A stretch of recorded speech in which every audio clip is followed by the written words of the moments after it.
이번 다니엘 기도회가 은혜로 잘 마무리됐는데, 이번 다니엘 기도회를 들으면서 좀 느꼈던 게 정말 신앙의 유산이 진짜 중요하구나라는 것을 많이 느꼈고, 그 유산을 통해 그 자녀들이 잘 살아가는 것을 좀 깨달으면서, 또 그 자녀들이 그 부모님의 신앙을 보고 고난 중에서 나아가는 것들을 보면서 정말 우리가 예수님 안에서 완전히 되고 신앙을 잘 물려줘야겠다라는 생각을 많이 했습니다. 그래서 그 고난 중에 어떻게 하면 될지를 찬양하도록 하겠습니다.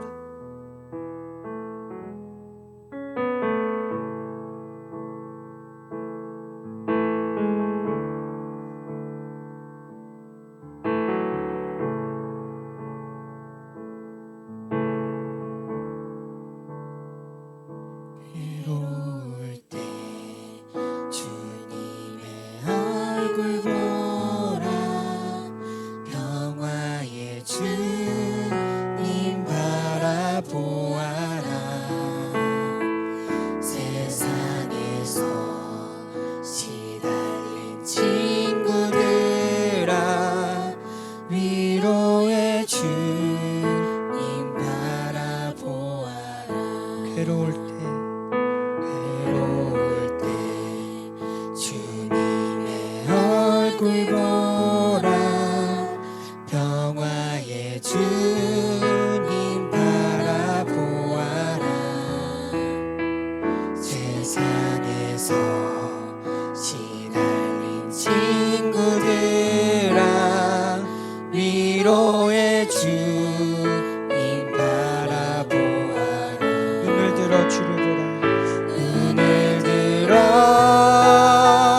주를 보라, 내 모든 염려 주께 맡겨라. 슬플 때에 주님의 얼굴 보라, 사랑의 주님 안식 주리라. 힘이 없고 내 마음 연약할 때 능력의 주님 바라보아라. 주의 이름 부르는 모든 자는 힘주시고 늘 지켜주시니. 눈을 들어 주를 보라. 눈을 들어 주를 보라, 내 모든 염려 주께 맡겨라. 슬플 때에 주님의 얼굴 보라, 사랑의 주님 안식 주리라. 눈을 들어 주를 보라. 눈을 들어 주를 보라, 내 모든 염려 주께 맡겨라. 슬플 때에 주님의 얼굴 보라, 사랑의 주님 안식 주리라. 눈을 들어 주를 보라. 눈을 들어 주를 보라, 내 모든 염려 주께 맡겨라. 슬플 때에 주님의 얼굴 보라, 사랑의 주님 안식 주리라.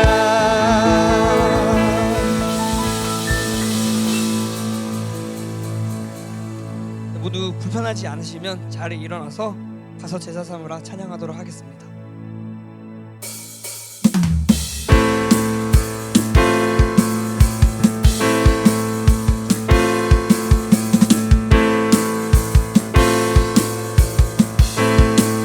갈릴리만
저 세상 바라보며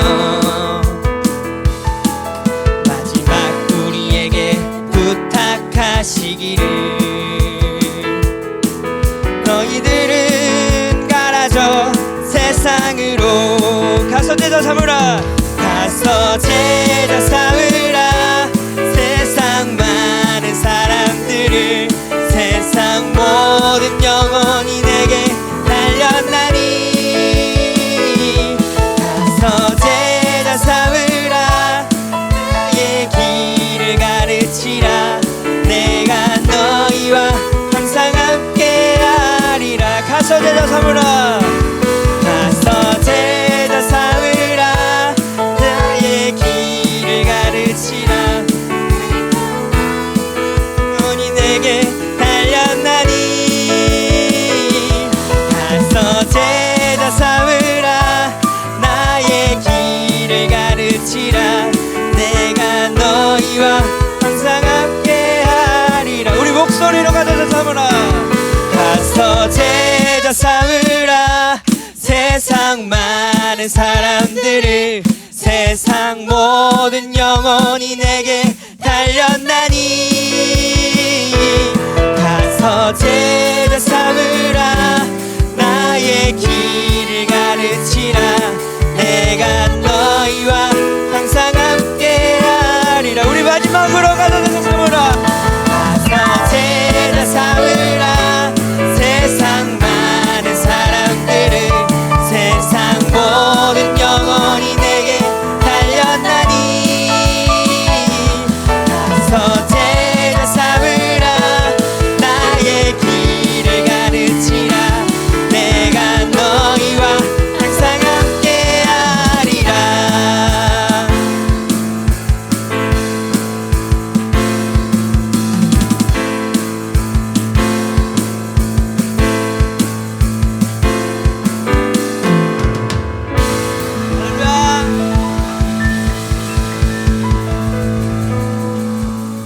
우리 모두 자리에 앉으셔서 날 세우시는 주님을 찬양하도록 하겠습니다.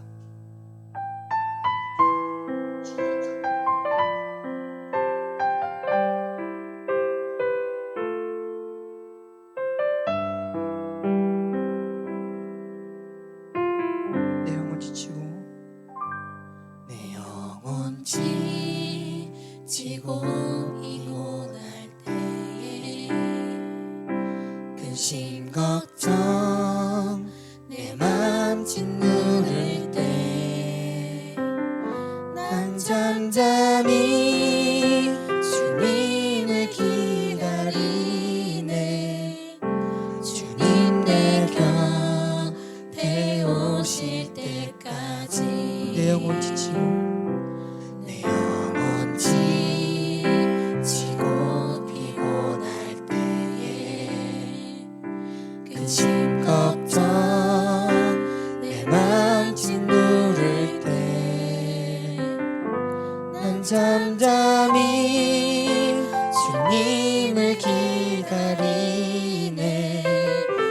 주님 내 곁에 오실 때까지 주 날 일으켜 주 날 일으켜 산 위에 세우네 거친 바다 위 걷게 하시네 주만 의지할 때 강함 주네 크신 능력 내게 부어주시네 내 영혼 지치고 내 영혼 지치고 피곤할 때에 근심 걱정 내 맘 짓누를 때 난 잠잠히 주님을 기다리네 주님 내 곁에 오실 때까지 내 영혼 지치고 내 영혼 지치고 피곤할 때에 근심 걱정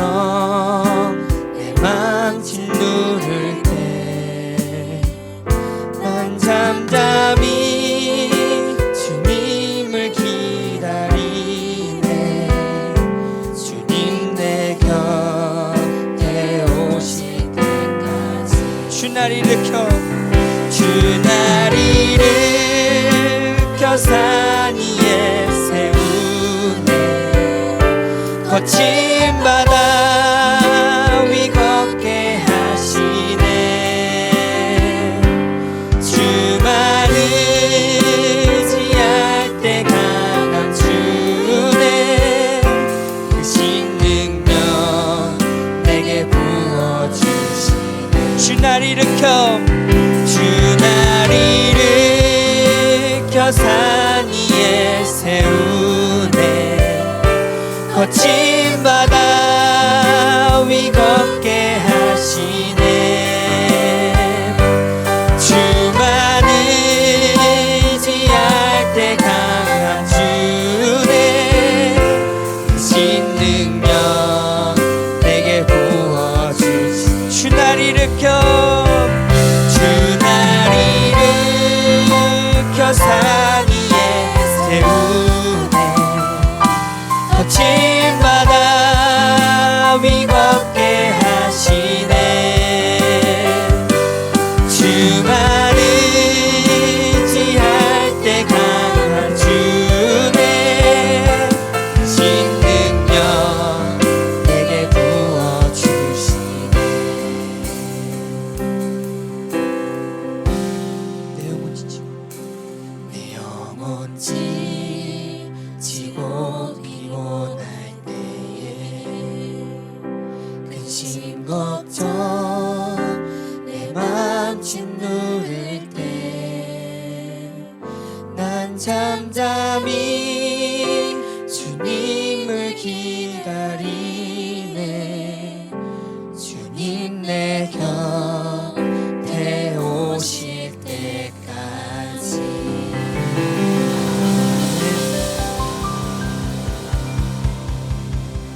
네, 모두 자리에 일어나서 주님 찬양하도록 하겠습니다.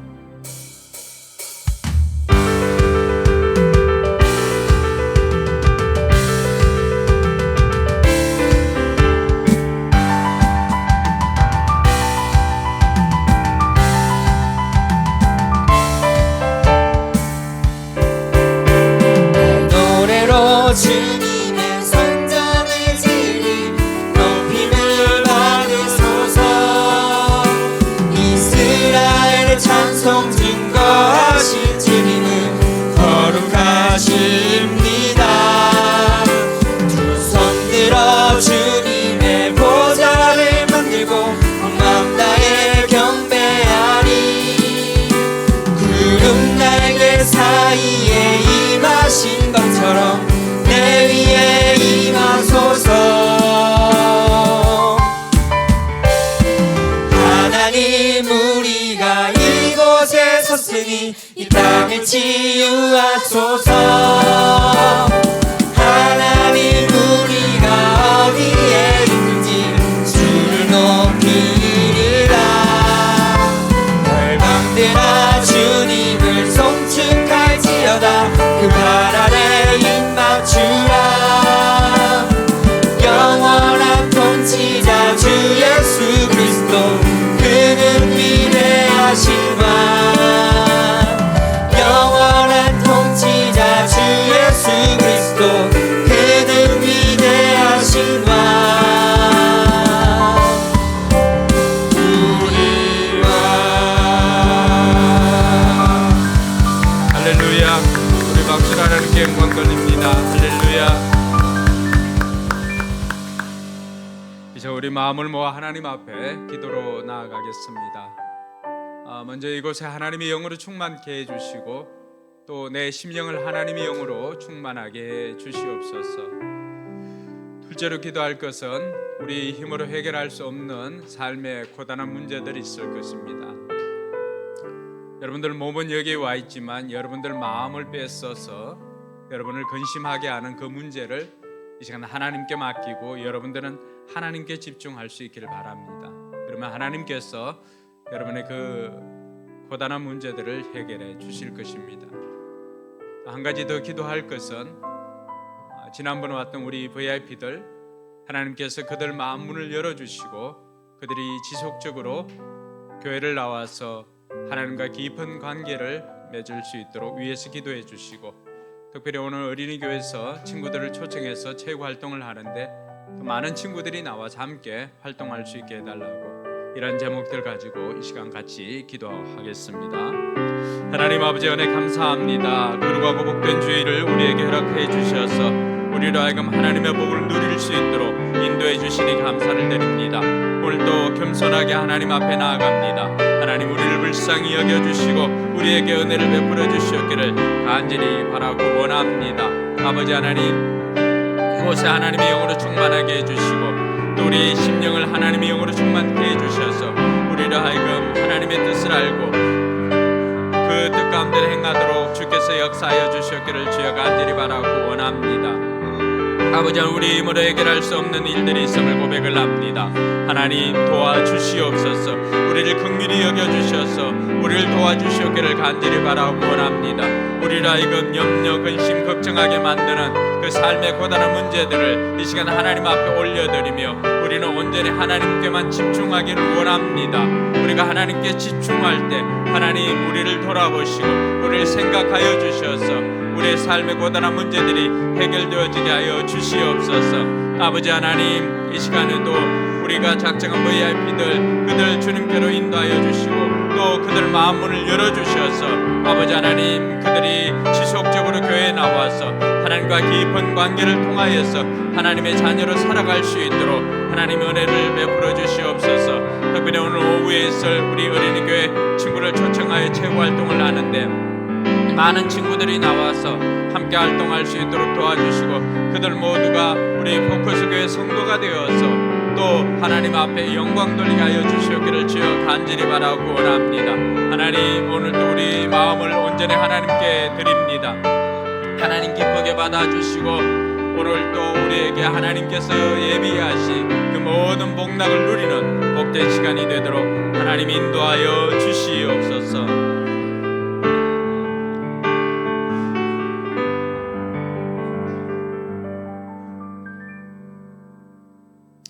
하나님 아버지, 은혜 감사합니다.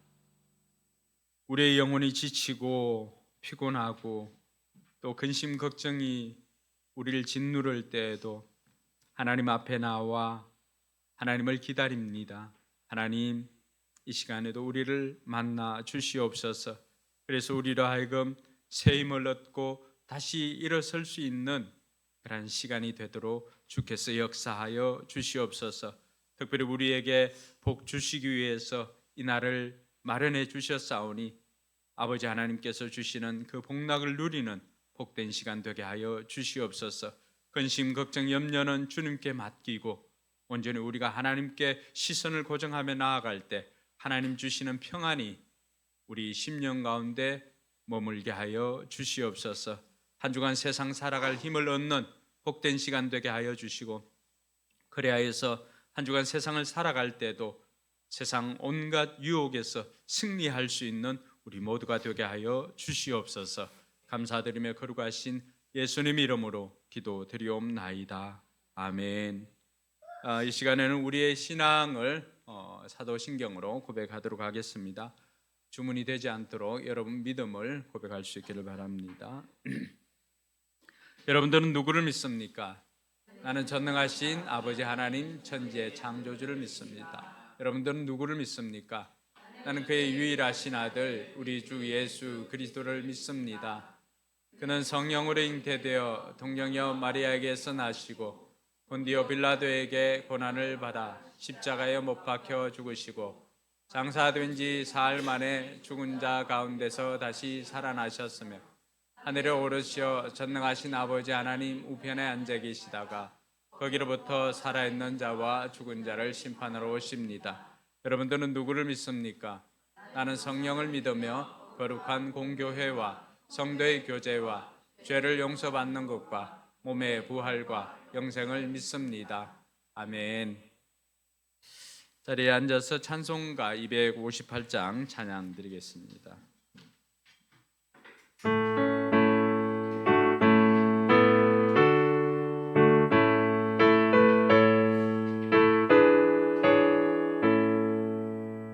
샘물과 같은 보혈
늘 찬송하겠네.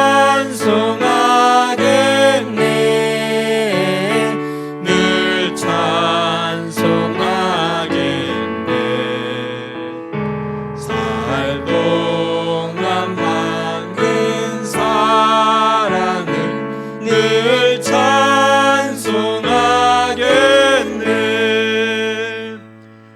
이후에 천국 올라가 더 좋은 노래로 날 구속하신 은혜를 늘 찬송하겠네. 늘 찬송하겠네.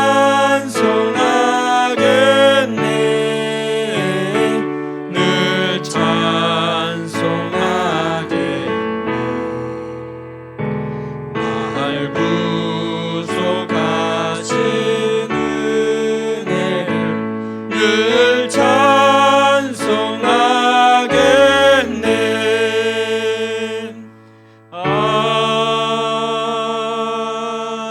아멘.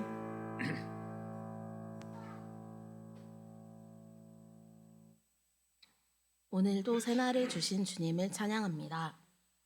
이 시간 우리의 삶 속에 있었던 어려움과 연약함, 우리가 알지 못했던 죄들까지도 모두 주님 앞에 내려놓습니다. 겸손한 마음으로 주님을 바라봅니다. 이 시간 우리에게 은혜 내려 주옵소서. 나라와 민족을 위해 기도합니다. 이 나라와 이 민족이 하나님을 경외하게 하소서. 이념과 사상으로 분열된 나라가 하나 되게 하시고 하나님이 창조하신 질서 안에서 이 땅의 진리가 바로 서게 하소서. 대통령과 위정자들이 맡은 일을 잘 감당하도록 도우시고 대한민국이 경제와 사회 모든 분야가 안정되게 하소서. 하나님의 공의와 은혜가 임하는 나라 되게 하옵소서. 교회를 위해 기도합니다. 포커스 교회가 하나님의 사랑과 세상에서 누릴 수 없는 평안함으로 충만한 공동체가 되게 하셔서 받은 그 사랑을 세상으로 흘려보내는 통로가 되게 하여 주옵소서. 어두운 세상에서 빛과 소금의 역할을 해내는 공동체가 되게 하시고 하나님이 기뻐하시는 일들을 풍성히 할 수 있게 하여 주옵소서. 다음 세대가 성경적인 가치관으로 무장하게 하셔서 흔들리지 않게 도와주옵소서. 오늘 오후에 어린이 교회에서 체육 활동을 합니다. 많은 VIP가 오게 하시고 다치지 않고 마음이 열리는 즐거운 시간을 보낼 수 있도록 도와주옵소서. VIP들의 마음이 열려서 예수님을 믿고 하나님의 자녀로 살도록 도와주옵소서. 우리에게 하나님의 마음을 부어주셔서 사랑과 기도로 VIP들을 섬길 때 100명의 예배자가 예배드릴 수 있도록 성령님이 인도하여 주옵소서. 세우신 목사님을 위해 기도합니다. 영육간의 강건함을 더하여 주옵소서. 성령 충만함으로 성령의 능력으로 사역하게 하옵소서. 성령님께 민감하게 반응하며 순종하게 하시고 성령님께서 사용하시는 도구로 쓰임받게 하옵소서. 말씀 앞에 섭니다. 우리의 귀와 마음을 열어주셔서 기대하는 마음으로 주신 말씀을 받게 하옵소서. 말씀으로 하나님의 은혜를 충만히 누리고 성령님과 동행하는 삶이 되어 삶의 예배로 하나님께 영광 돌려드리게 하옵소서. 감사드리며 예수님의 이름으로 기도드립니다. 아멘.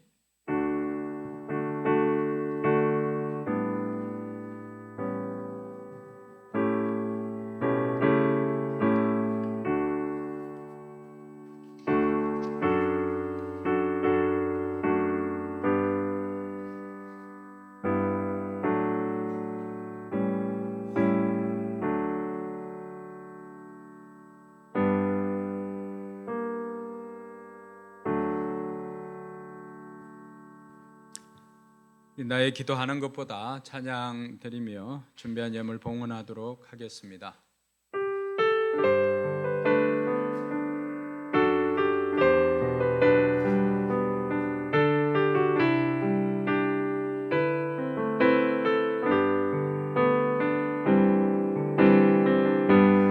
나의 기도하는 것보다 더욱 응답하실 하나님, 나의 생각하는 것보다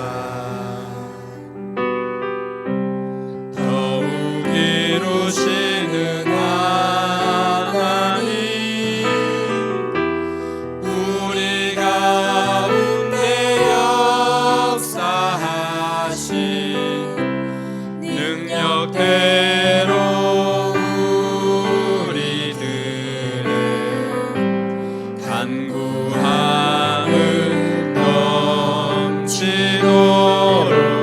능히 하실 주님께 모든 영광과 존귀 찬양과 경배를 돌릴지어다.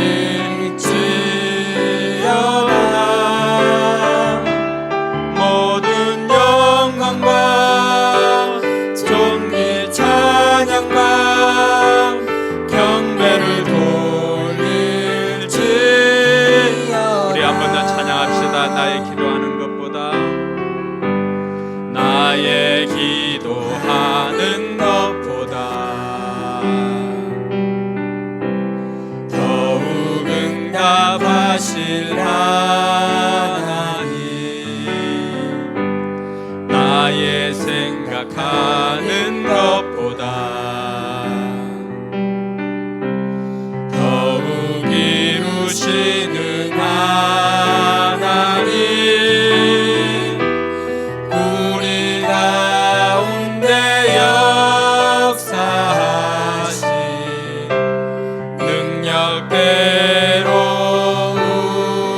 우리들의 간구함을 넘치도록 능히 하신 주님께 모든 영광과 존귀 찬양과 경배를 돌릴지어다.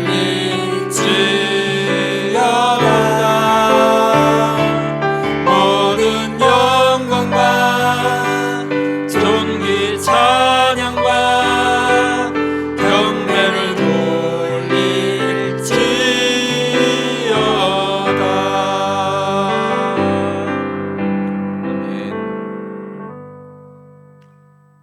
우리가 주일마다 하나님 앞에 나왔을 때 여러분들 얼굴이나 이런 모습을 보면은 내가 얼마나 간절히 사모하고 기대함을 가지고 나왔는지를 알 수가 있습니다. 기대함이 없다면 얻는 것도 없습니다. 죄송하지만 여러분들이 여기 그냥 앉아 있다고 해서 예배를 하나님 받으시는 게 아닙니다. 심지어 제물까지 드려도 하나님께서 가인의 예배는 거절하셨습니다. 하나님께서 카운트하지 않는 예배는 여러분 시간 낭비입니다. 주일마다 하나님 앞에 나와서 기대함이 없다면 이렇게 앉아 있는 것이 여러분들에겐 천국이 아니라 지옥일 것입니다. 예배 드리면서 지옥을 경험하는 것입니다. 우리 이 목사님이 이 찬양 헌신 봉헌 찬양으로 정해줬는데 가사를 한번 생각해 보세요. 내 기도하는 것보다 더욱 응답하실 하나님, 내 생각보다 더욱 이루시는 하나님, 우리 가운데 역사하신 능력대로 우리들의 간구함을 넘치도록 능히 하실. 여러분들 힘으로 지금 여러분들이 고민하는 문제가 해결된다면 여러분 힘으로 살면 돼요. 그게 안 돼서 우리가 여기에 있는 거잖아요. 세상에서는 죄의 문제를 해결해 줄 수가 없습니다. 유일하게 죄의 문제가 해결될 수 있는 곳이 교회입니다. 여러분들이 고민하는 문제 세상 온갖 방법으로 해도 해결할 수 있나요? 해결됐다면 안 나오죠. 사람의 마음을 움직이는 게 돈으로 되나요? 사람의 변화를 시키는 게 세상 방법으로 되나요?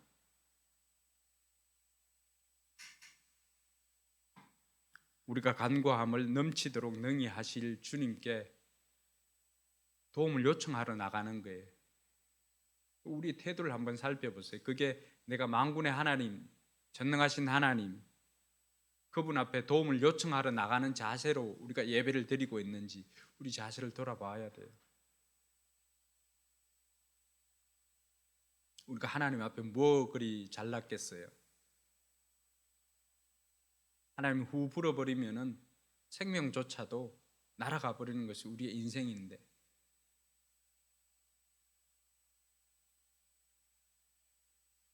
내가 하나님 앞에 나와서 예배 드릴 때 하나님께서 내게 베풀어 주신 그 은혜로 내가 살 수 있다는 그 마음 같으면 우리 예배 이렇게 못 드립니다. 다시 한번 우리 이 찬양할 때 정말로 여러분들의 문제를 해결해 주시는 하나님, 여러분의 생각보다도 더 넘치도록 베풀어 주신 그 하나님, 그 하나님을 기대하면서 우리 간절히 한 번 더 이 찬양하도록 하겠습니다.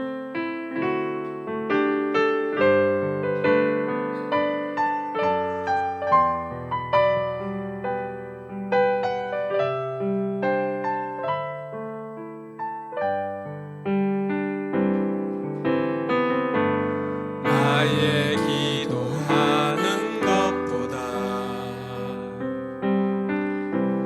더욱 응답하실 하나님, 나의 생각하는 것보다 더욱 이루시는 하나님, 우리 가운데 역사하신 능력대로 우리들의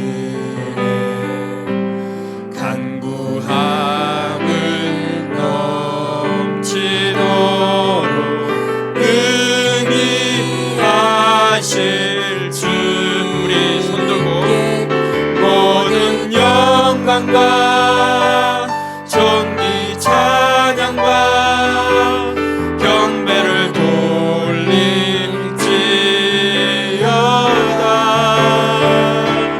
모든 영광과 존귀 찬양과 경배를 돌릴지, 모든 영광과 존귀, 모든 영광과 존귀 찬양과 경배를 돌릴지어다.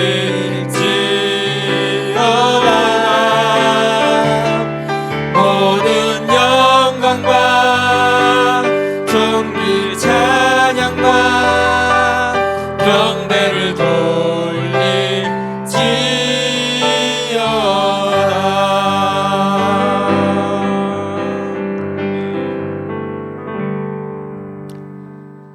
하나님 아버지, 은혜 감사합니다. 우리가 하나님 앞에 불손한 것들 하나님 이 시간 용서하여 주시옵소서. 오늘도 간절한 바람으로 하나님 앞에 나아갑니다. 하나님의 도움이 없이는 우리의 삶의 변화가 없고, 우리의 삶의 변화가 없다면 희망이 없는 시대를 우리가 살아가고 있습니다. 오늘도 하나님 우리에게 은혜를 베풀어 주셔서 우리로 하여금 하나님의 은혜로 살아가게 하여 주시옵소서. 우리 모든 성도들이 구원의 감격과 또 삶의 변화와 신앙생활의 행복과 기쁨이 넘치도록 주께서 역사하여 주시옵소서. 오늘 우리가 주님 앞에 나올 때 빈손으로 오지 않고 귀한 염을 정성껏 준비하여서 하나님 앞에 올려드렸습니다. 하나님 앞에 드려야 할 것들, 세상으로 빠져가는 것을 눈으로 목도하면서 결단하여서 온전히 하나님 앞에 온전한 예물 드리는 가정도 있습니다. 하나님, 그 결단을 하나님께서 기쁘게 받아주셔서 저들의 삶이 이제는 더욱더 하나님만을 섬기는 복된 가정 되게 하여 주시고, 그 결단으로 인해서 하나님께서 행하시는 그 모든 일들을 경험하며 영광과 존귀와 찬양을 하나님 앞에 올려드리게 하여 주시옵소서. 11조를 구별하여 드리는 손길들 하나님 기억하여 주시고, 하나님께서 저들이 하나님만으로 살아가는 인생임을 고백하며 하나님 앞에 온전한 11조를 드립니다. 하나님께서 기쁘게 받아 주시옵소서. 우리 성도들 가운데도 아버지 하나님, 하나님께서 베풀어 주신 그 복락을 누리며 11조를 100만 원 이상 하는 복된 가정들이, 복된 사업장들이 더욱더 많아지도록 주께서 능력으로 역사하여 주시옵소서. 여러 가지 감사 제목으로 하나님 앞에 감사함을 드리는 이들이 있습니다. 하나님께서 기쁘게 받아주시고 저들의 삶의 감사가 더욱더 넘쳐나도록 주께서 능력으로 역사하여 주시옵소서. 아버지 하나님, 또 주일 예물과 선교 예물을 하나님 앞에 올려드립니다. 하나님께서 기쁘게 받아주시옵소서. 예물이 쓰는 곳마다 영혼 구원의 역사가 일어나게 하여 주시옵소서. 아직 믿음이 부족하고 또 형편이 여의치 못하여 하나님 앞에 올려드리지 못하는 이들이 있습니다. 아버지 하나님, 빈손으로 오지 않도록 하나님께서 은혜 베풀어 주셔서 저들이 하나님 앞에 온전한 예물로 영광 돌릴 수 있도록 하나님 인도하여 주시옵소서. 주께서 역사하여 주심으로 말미암아서 우리가 하나님 나라의 일들을 충분히 감당할 수 있도록 풍성한 예물로 우리 가운데 허락하여 주시옵소서. 감사드리며 거룩하신 예수님 이름으로 축복하며 기도드리옵나이다. 아멘. 네, 오늘 하나님 말씀은 구약 성경 잠언입니다. 잠언 22장 6절 말씀.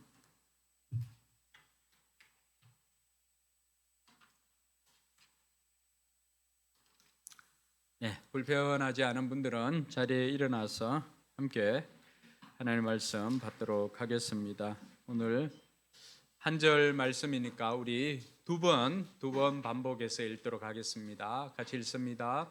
마땅히 걸어야 할 그 길을 아이에게 가르쳐라. 그러면 늙어서도 그 길을 떠나지 않는다.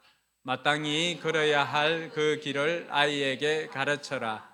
그러면 늙어서도 그 길을 떠나지 않는다. 아멘. 네, 앞뒤 좌우로 인사합시다. 잘 오셨습니다. 말씀으로 은혜 받읍시다. 잘 오셨습니다. 말씀으로 은혜 받읍시다. 네, 잘 오셨습니다. 말씀으로 은혜 받읍시다. 네, 이 손을 잡아줄 때 터치할 때 치유가 일어납니다. 여러분들 자녀들에게도 마찬가지입니다. 자녀들에게도 늘 사랑의 매로 터치하지 말고 이렇게 안아주시고 또 손잡아주시고 이렇게 하면은 자녀의 마음을 돌이킬 수가 있습니다. 네, 오늘은 우리에게 매우 중요한 말씀이 될 것입니다. 공교롭게도 제가 칼럼에 썼던 내용도 우리 자녀들에 관한 것이고 우리 교회가 다음 세대에 관심을 가지고 다음 세대를 살리는 것이 하나님께서 우리 교회에 주신 미션인데 오늘 거기에 대한 성경적인 답을 우리 이유한 목사님 통해서 들을 수 있을 것 같습니다. 마땅히 행할 길을 자녀에게 가르치라 라고 하는 제목으로 우리 이유한 목사님 말씀 전해 주실 때 큰 은혜 받으시기 바랍니다. 네, 나올 때 격려하면서 박수로 우리 찬양하도록 하겠습니다.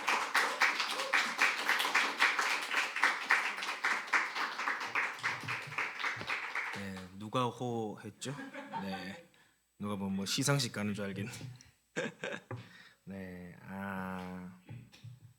네, 오랜만에 또 이 자리에 섰습니다.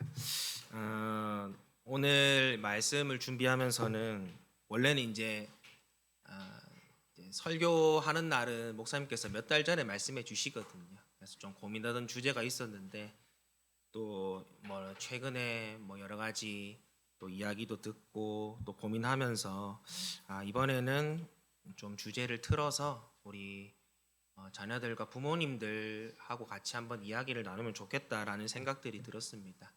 말씀을 준비하면서는 뭐 단순히 이렇게 뭐 여기 계신 분들에 대한 이야기뿐만 아니라 저 자신한테 반성하라는 의미의 뭐 그런 좀 메시지가 된 것 같아요. 그래서 오늘 이 말씀을 통해서 좀 그동안 우리가 좀 잃어버렸던 그런 것들, 그런 자녀 양육이나 또 아이들 키우는 데 있어서 그동안 우리에게 잃었던 그것들을 좀 되찾는 그런 시간을 가졌으면 좋겠습니다. 요즘에 아이들 모습이 심상치 않아요. 제가 이렇게 조사를 좀 해보니까 이 건강보험 심사평가원의 그 보건의료 통계가 있거든요. 근데 거기 보면 2020년 기준으로 소아 청소년들이 정신과 진료를 받은 그 인원이 약 13만 명이라고 합니다. 근데 이제 4년이 지난 2024년 얼마가 되었을까요? 2배가 넘게 늘었어요. 27만 명이 되었다고 합니다. 좀 더 세부적으로 들어가서 ADHD 잘 아시죠?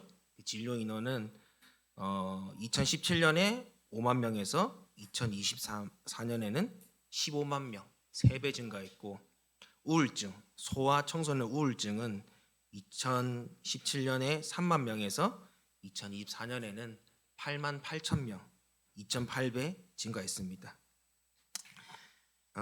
그 중에서도 이 소아 우울증은 거의 뭐 집계가 되지 않다가 이렇게 2020년 이후로 이렇게 했는데 그 이후로 증가율이 100%가 넘었다고요. 2배, 뭐 10배가 넘었죠, 100배가. 예.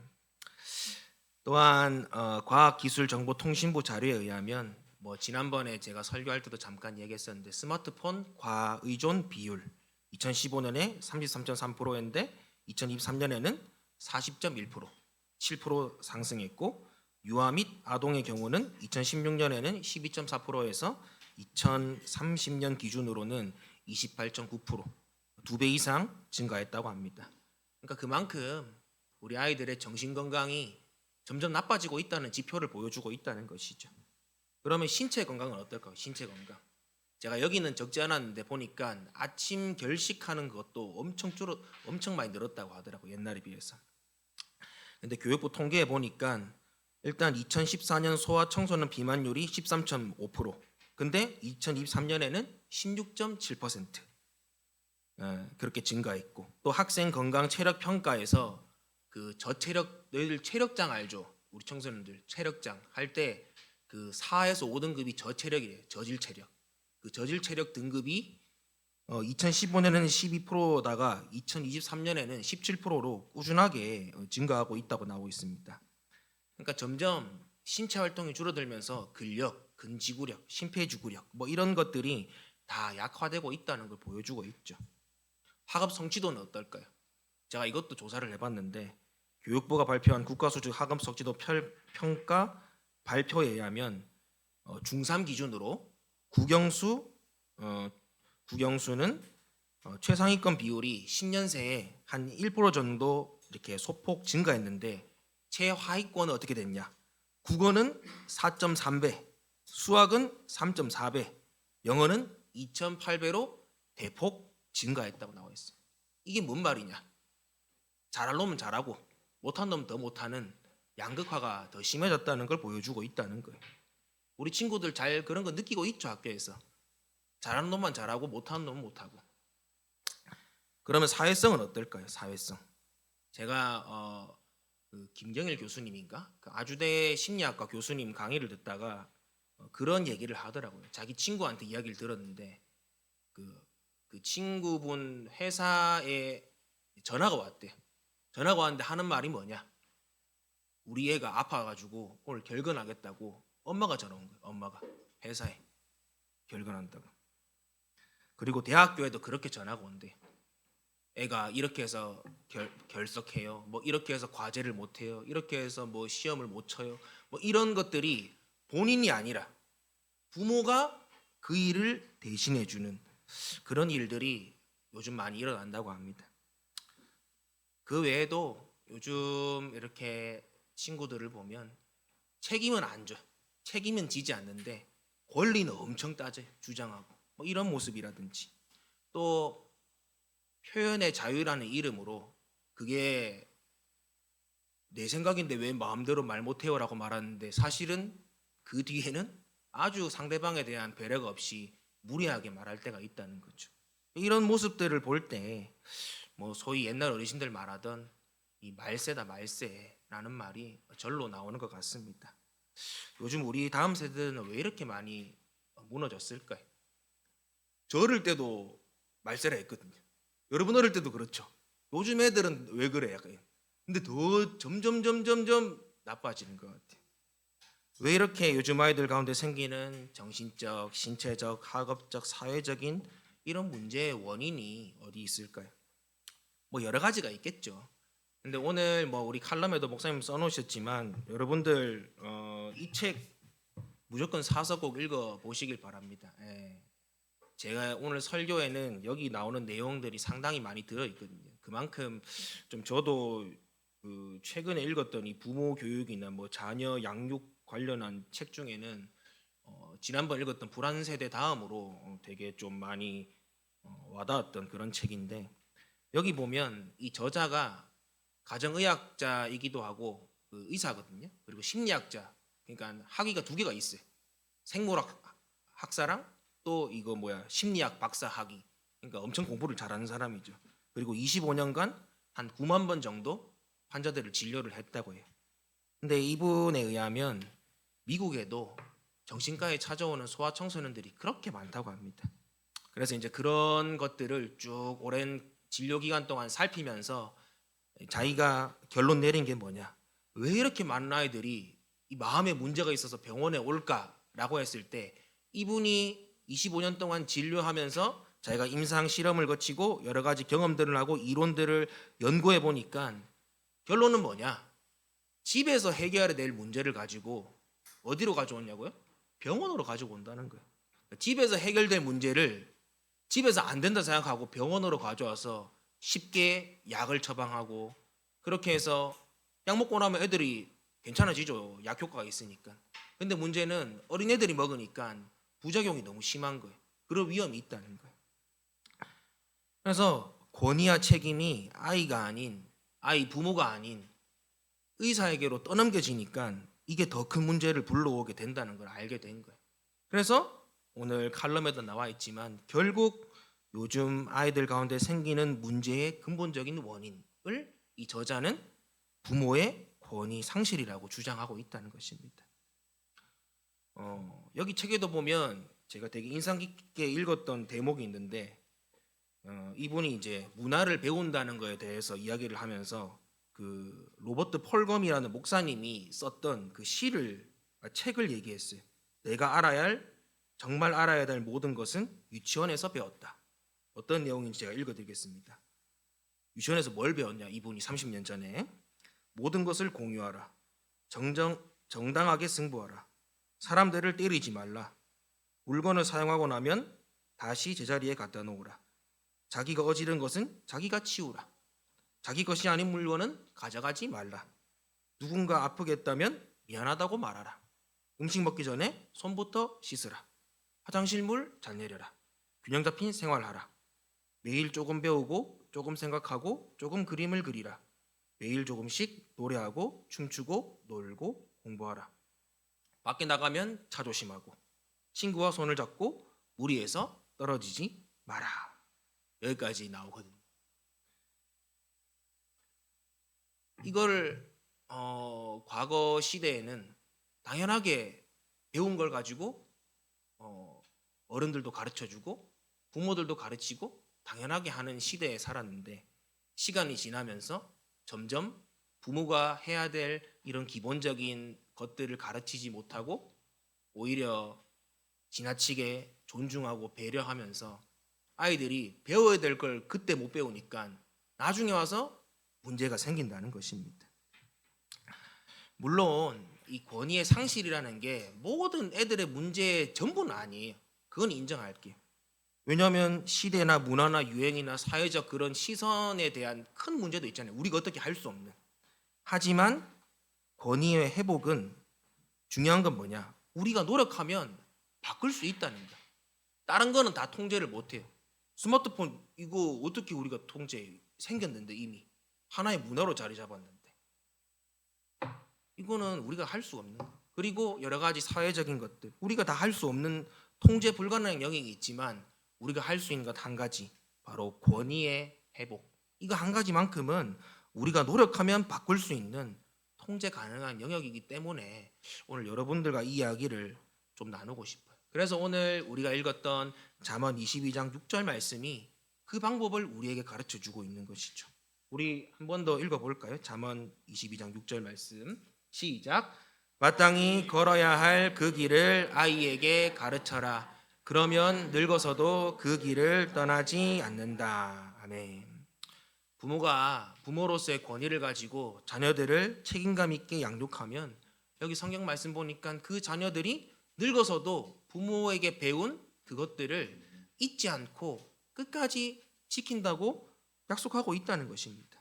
그리고 부모뿐만 아니라 여기에 내가 리더고 내가 앞선 사람이다라고 생각하는 분들도 똑같은 방식으로 적용하면 될 것 같아요.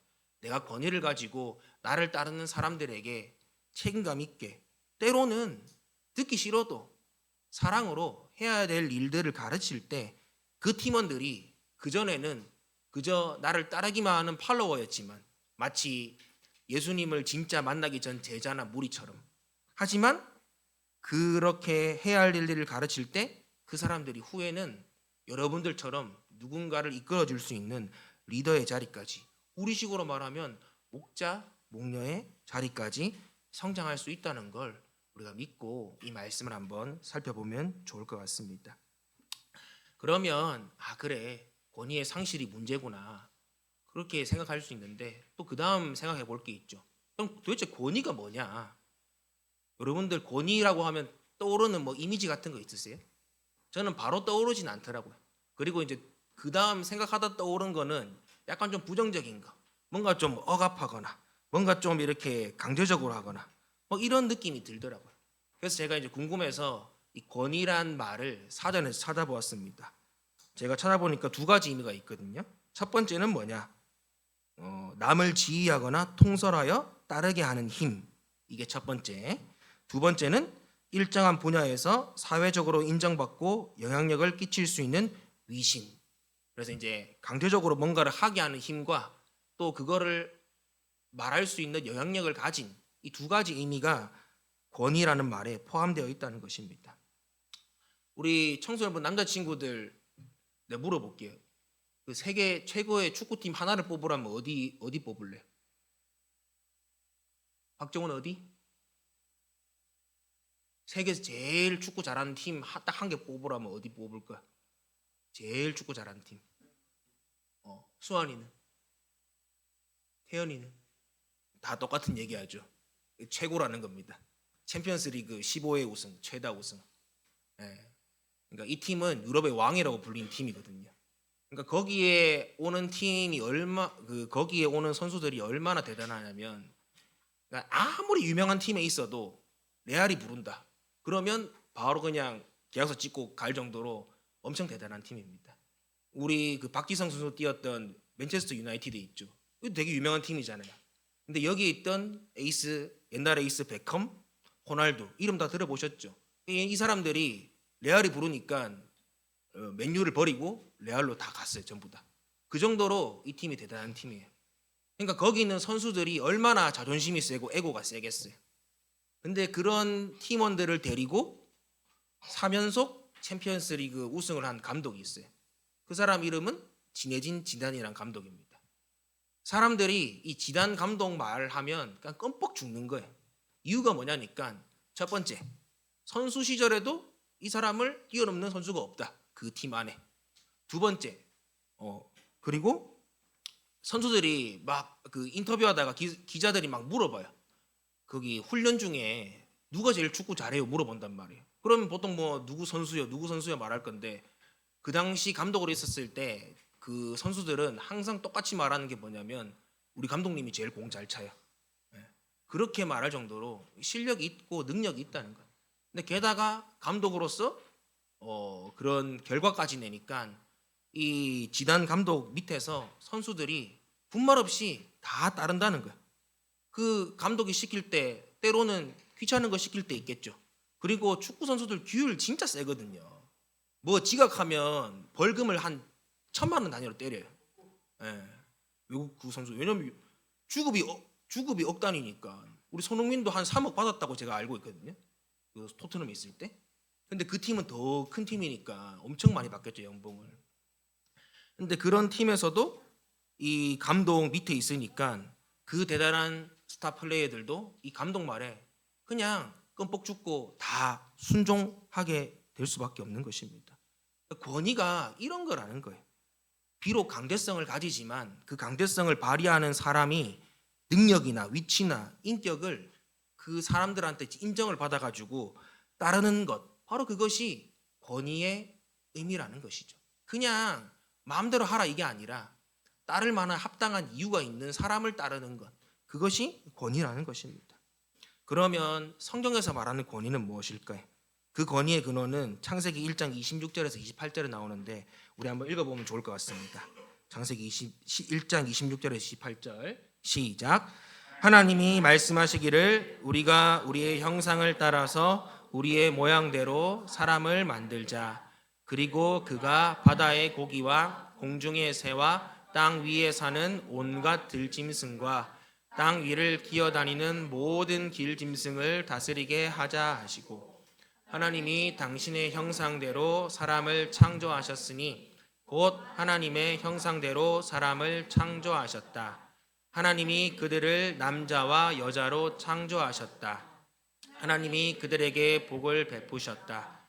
하나님이 그들에게 말씀하시기를 생육하고 번성하여 땅에 충만하라. 땅을 정복하여라. 바다의 고기와 공중의 새와 땅 위에서 살아 움직이는 모든 생물을 다스려라 하셨다. 아멘. 네.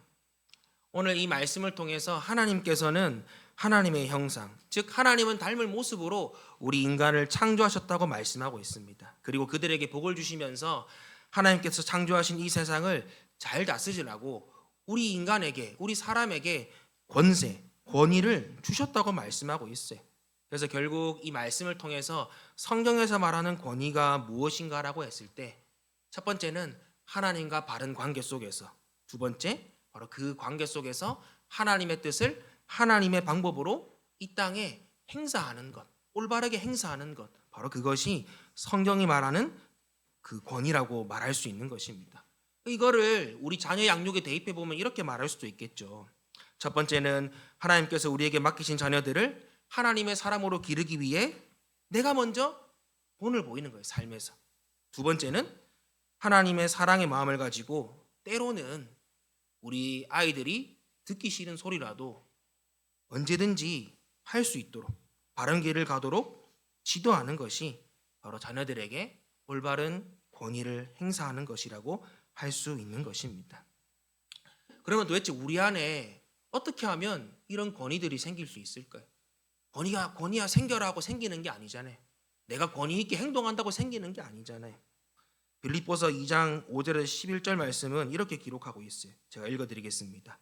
여러분 안에 이 마음을 품으십시오. 그것은 곧 그리스도 예수의 마음이기도 합니다. 그는 하나님의 모습을 지니셨으나 하나님과 동등함을 당연하게 생각하지 않으시고 오히려 자기를 비워서 종의 모습을 취하시고 사람과 같이 되셨습니다. 그는 사람의 모양으로 나타나셔서 자기를 낮추시고 죽기까지 순종하셨으니 곧 십자가에 죽기까지 하셨습니다. 그러므로 하나님께서는 그를 지극히 높이시고 모든 이름 위에 뛰어난 이름을 그에게 주셨습니다. 그리하여 하늘과 땅 위와 땅 아래에 있는 모든 것들이 예수의 이름 앞에 무릎을 꿇고 모두가 예수 그리스도는 주님이시라고 고백하여 하나님 아버지께 영광을 돌리게 하셨습니다. 할렐루야.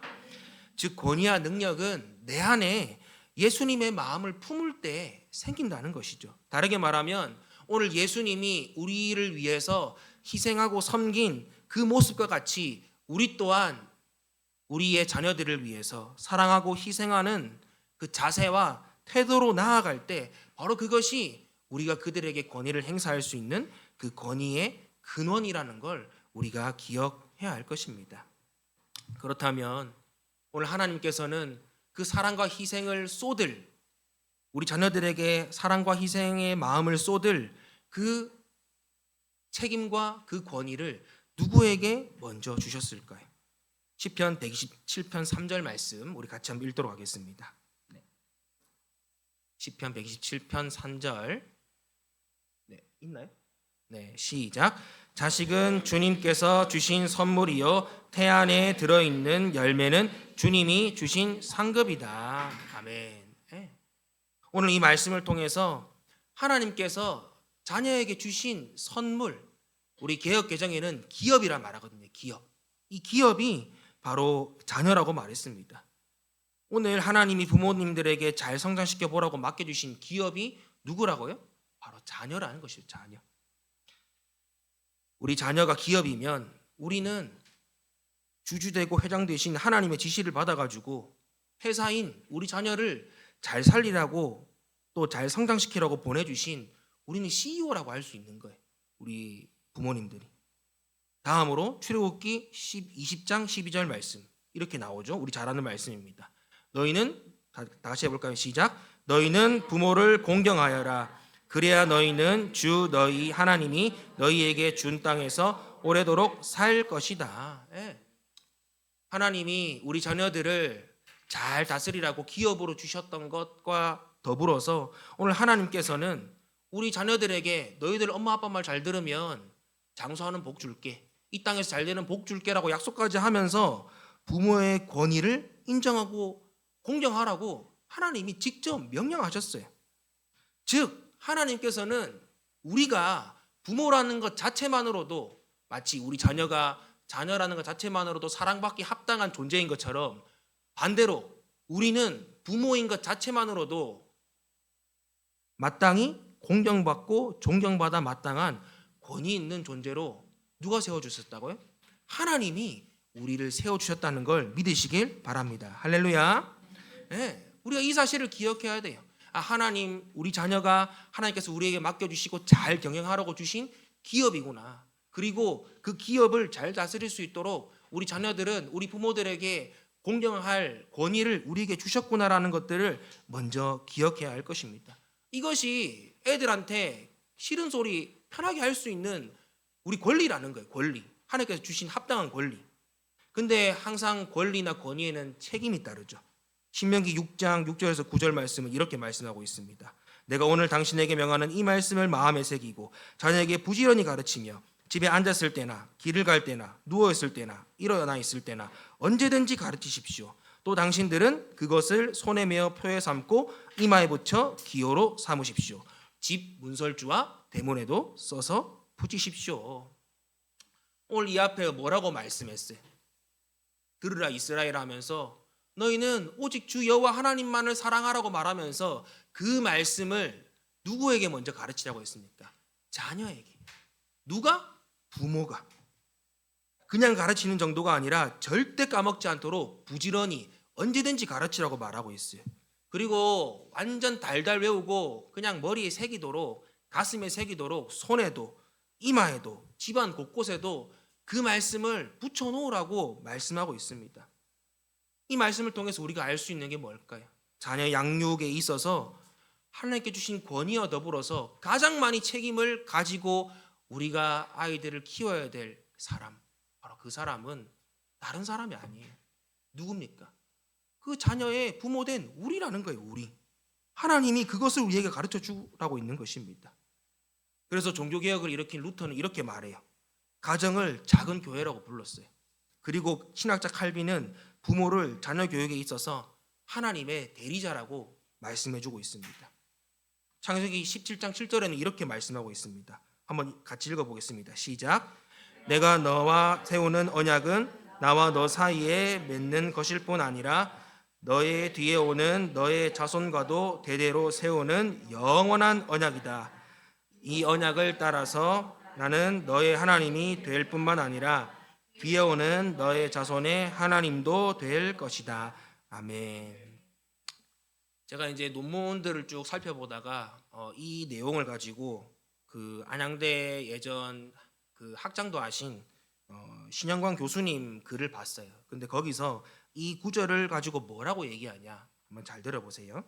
자녀는 단순한 생물학적 후손이 아니라 하나님의 언약 안에 속한 신앙의 상속자이다. 따라서 부모는 자녀를 언약 공동체로 인도할 뭘 가질까요? 따라합니다. 책임을 갖는다. 네, 그렇게 해석을 하더라고요. 그리고 같은 학교 기독교 교수과 교수님인 교육과 교수님이 이정관 교수님이 이렇게 말해요. 자녀 양육은 단순한 도덕 교육과 사회화가 아니라 하나님과의 언약 관계를 자녀들에게 이어주는 신앙의 계승이라고 말했어요. 한마디로 말하면 뭐냐? 믿음의 부모는 자신이 가진 믿음의 유산을 자녀들에게 물려줄 책임이 있다는 것입니다. 책임은 다 안 하면 뭐가 따라요? 벌이 따라요. 벌이. 우리가 생명을 걸고 해야 될 이유가 바로 여기 있다는 거예요. 애들 키우는 게 그냥 얘네들 독립 잘 시켜가지고 잘 먹고 잘 살고 뭐 사회생활 잘하는 정도, 이 정도 수준이 아니라 우리가 우리 부모님을 통해서, 혹은 부모님이 아니더라도 어떤 분들의 전도를 통해서 여러분들이 믿음의 유산을 받았잖아요. 그거를 우리의 자녀들에게 물려주고, 걔네들이 우리가 없어도 그 믿음들을 잘 유지하고, 더 나아가서 우리보다 더 하나님을 잘 찾고 더 하나님께 신앙생활을 잘하는 믿음의 사람으로 만들 책임이 일차적으로 우리 부모에게 있다는 것을 우리에게 가르쳐 준다는 거예요. 사랑하는 성도 여러분, 저는 우리가 부모로서 또 누군가를 이끌고 있는 앞선 리더로서 이 시간 우리 스스로를 좀 돌아봤으면 좋겠어요. 우리는 예수님께서 우리를 위해 하신 것 같이 우리 자녀의 신앙을 위해서, 또 올바른 삶을 위해서 정말로 최선을 다하며 살고 있는지, 또 우리 믿음의 부모님과 신앙 선배들을 통해 받았던 우리 믿음의 유산들을 우리의 믿음의 자녀들에게 잘 물려주고 있는지, 혹은 배려하고 존중한다는 이름으로 우리가 마땅히 가르쳐야 될 길, 우리가 마땅히 행해야 될 그 길을 책임 회피하고 있지 않은지, 또 나는 그렇게 살지 않으면서 우리 자녀들한테만 이렇게 살라 저렇게 살라 말로만 하고 있지 않은지 우리 진지하게 한번 고민해 볼 필요가 있다고 생각합니다. 제 경험도 그렇고 뉴스에 들리는 여러 가지 사회 현상도 그래요. 배려하고 존중만 해주면 애들이 고마워하지 않아요. 여러분들 그거 아세요? 애들 가르쳐보고 애들 다뤄본 분들은 알아요. 내 애 말고 남의 애. 잘해준다고 절대 우리 애한테 고맙다 하지 않습니다. 잘해주면 어떻게 하냐? 막말로 기어 올라요. 애들이 만만한 줄 알고. 저 그런 거 정말 많이 봤거든요. 전 그 초장에 다 잡아요. 애들. 선 넘으면 바로 얘기하고. 왜? 권위가 무너지면 해야 될 말을 못하니까. 우리 교권이 무너진 거 이미 10년, 15년 전부터 뉴스에 나왔잖아요. 얼마나 많은 선생님들이 그것 때문에 힘들어서 목숨을 끊었어요.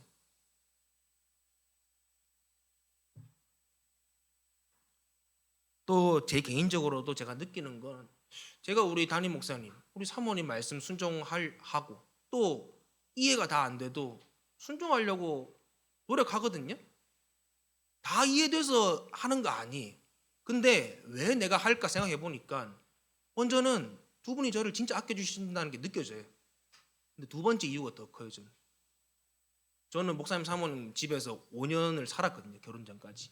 근데 살면서도 제가 항상 느끼는 거는 두 분의 삶이 어떻게든 하나님 앞에 바르게 살려고 정말 몸부림치고 노력하는, 그게 정말 저한테는 큰 힘이 되더라고요. 아, 내가 이것 때문에라도 더 잘 해야겠다.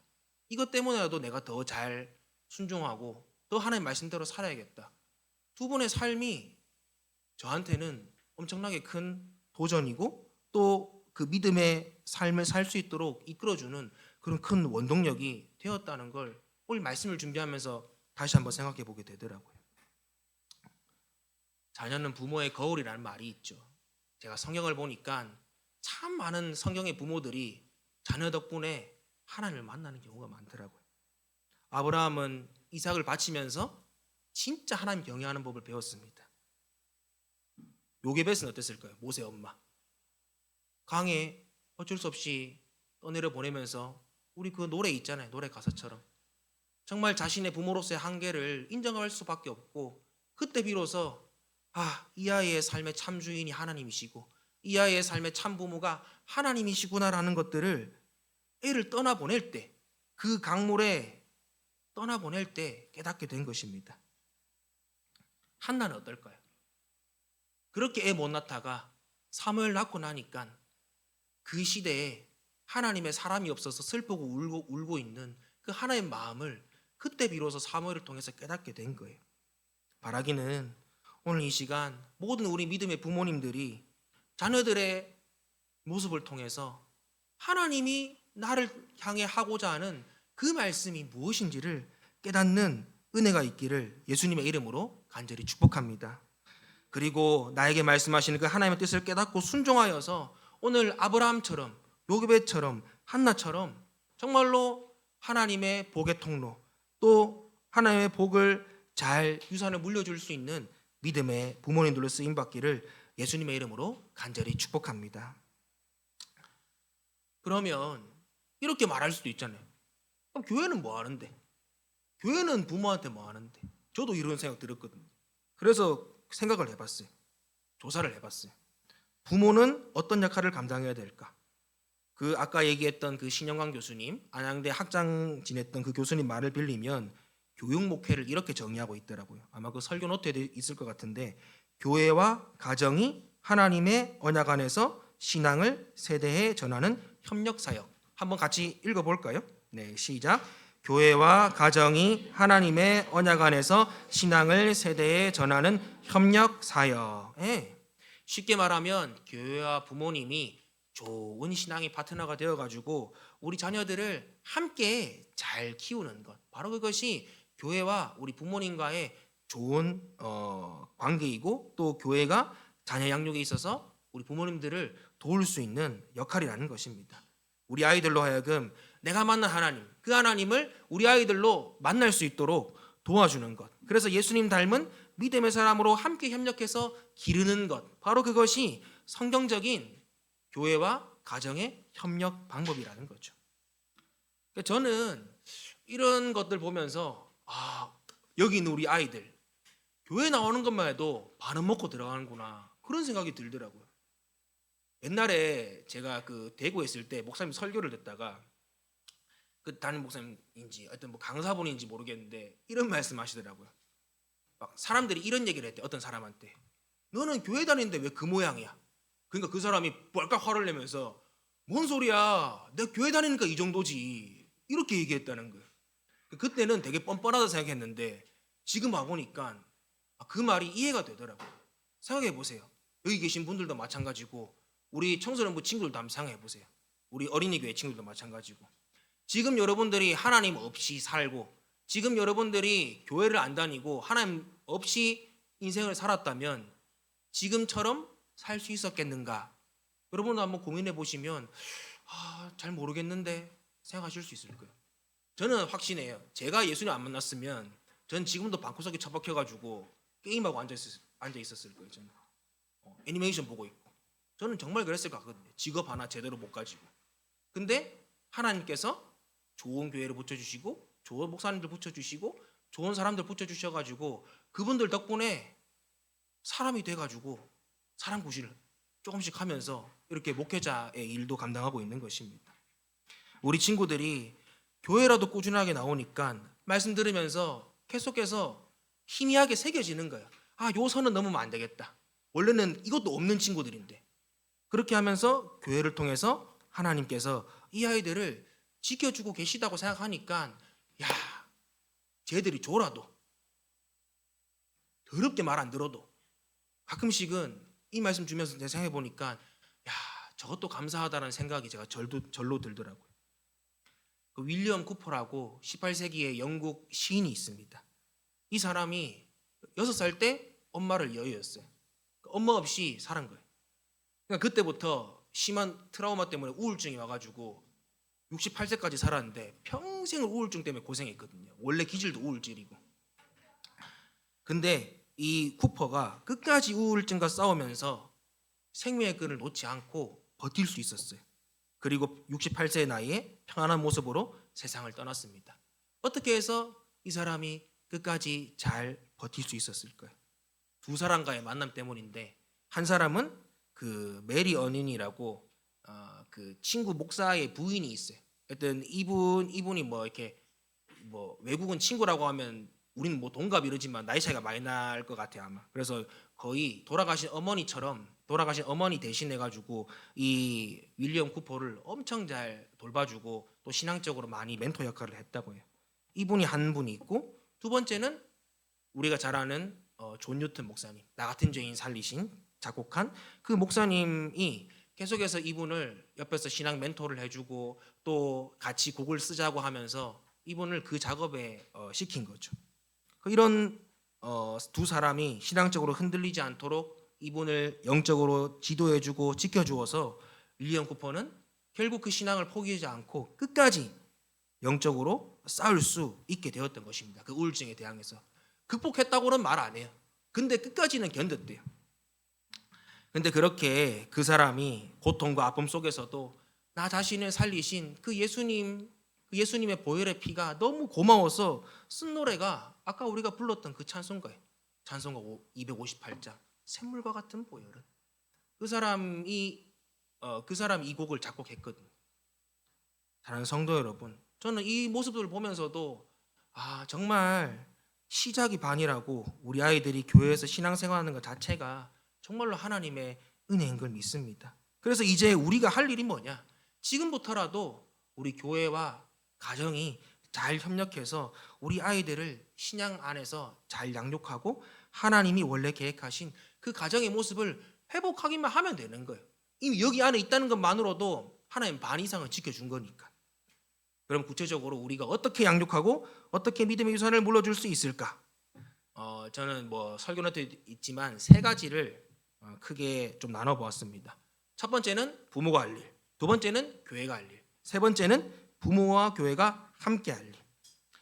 전 먼저 첫 번째 부모님들께서 해주실 일은 뭐냐면, 첫 번째는 뭐냐면 신앙인으로서 여러분들이 모범된 삶을 살도록 노력하셔야 돼요. 살아야 된다고 말 안 했어요. 노력해야 된다. 제가 우리 목사님 사모님도 존경하는 게 노력하는 게 보이시거든요. 노력하시거든요. 어떻게든 진짜 막 몸이 피곤하고 힘들어도 성도님들 위해서 기도해 주시려고 막 새벽에 나와서 막 기도하시고 그런 모습들. 또 여러분들처럼 직장 다 다니시고 하니까 성도님들 피곤하잖아요. 목회자들은 원래 일반 목회자들은 어때요? 일 안 하고 목회만 하잖아요. 근데 그것도 미안해가지고 우리 다 일하면서요. 일하면서 여러분하고 똑같이 월화수목금 다 일하고 토요일도 사역 준비하고 일합니다. 그런 것들 그렇게 노력하는 모습이 어떻게 보면 그것을 보는 사람들로 하여금 감동을 준다는 것이죠. 우리가 목자 목녀님들이 섬기는 것도 마찬가지잖아요.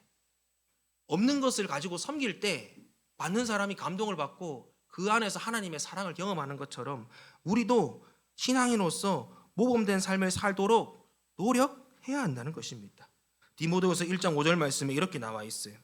디모데의 거짓 없는 믿음에 대해 바울이 칭찬을 하는데 뭐라고 나와 있냐면 그 믿음부터 한번 읽어볼까요? 시작. 그 믿음은 먼저 그대의 외할머니 로이스와 어머니 유니게 속에 깃들어 있는데 그것이 그대 속에도 깃들여 있음을 나는 확신합니다. 디모데의 신앙이 누구를 본받고 한 것이라고 나와 있어요. 외할머니 로이스와 어머니 유니게를 통해서 본받은 신앙이 이 디모데까지 와서 이 디모데의 믿음의 특징이 뭐냐? 바로 거짓 없는 믿음, 하나님을 향한 순수한 믿음을 지켰다고 말하고 있어요. 권위와 리더십은 무엇보다 삶이 뒷받침되어야 됩니다. 신앙과 생활, 자녀를 대하는 태도에 우리가 일관성을 가지고 노력할 때 자녀들은 그 모습을 보고 자연스럽게 하나님에 대해서 배우게 되는 것이죠. 이게 첫 번째. 두 번째는 뭐냐? 같이 한번 따라해 보겠습니다. 권위가 하나님께로부터 왔음을 믿고 이제부터는 자녀들에게 지시합시다. 설득하지 말고 지시하라는 거예요. 여러분들 부탁 많이 하시죠? 한 숟가락만 더 먹어.